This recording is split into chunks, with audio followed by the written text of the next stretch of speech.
Minister of Environment of St. Kitts and Nevis, and I will ask afterwards for the representative, as a representative of the indigenous people, Minister Lena Estrada from Colombia, to speak. Thank you so much, and greetings on behalf of Caribbean SIDS, in particular the Caribbean partners who have joined the government of France and the city of Nice in this very ambitious and well-timed treaty.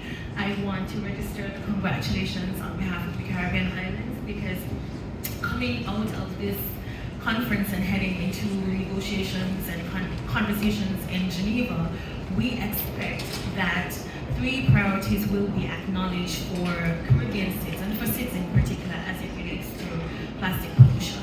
And this is a recognition that we're not only dealing with plastic pollution, we're dealing with the climate crisis and biodiversity loss.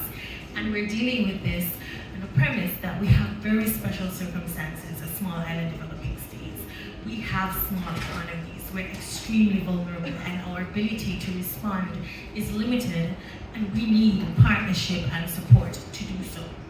So importantly, the priorities for us as SIDS, the Caribbean SIDS in particular, is around regulation and management of single-use plastics. If you do your own research, the Caribbean has made its own advancement towards banning single-use plastics. In fact, St. Kitts and Nevis did so just recently. And this is not just an ambitious environmental action, it's a political action, and it's an action for survival. And we expect similar support and similar action globally. Second, we know that the UNEFI 14 resolution speaks to dealing with plastic consumption, production, consumption, and waste management. As such, we want to see a full commitment to addressing the full life cycle of plastics and waste management. And importantly, and thirdly, we expect that the negotiations will result in special funding and funding that addresses the special circumstances of SIDS.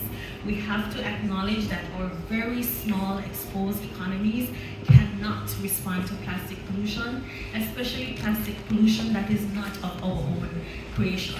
So there must be, and I acknowledge the statement by my colleague minister, that we need remediation. Polluters must pay, but you must partner with small island developing states to address this particular problem. Thank you so much.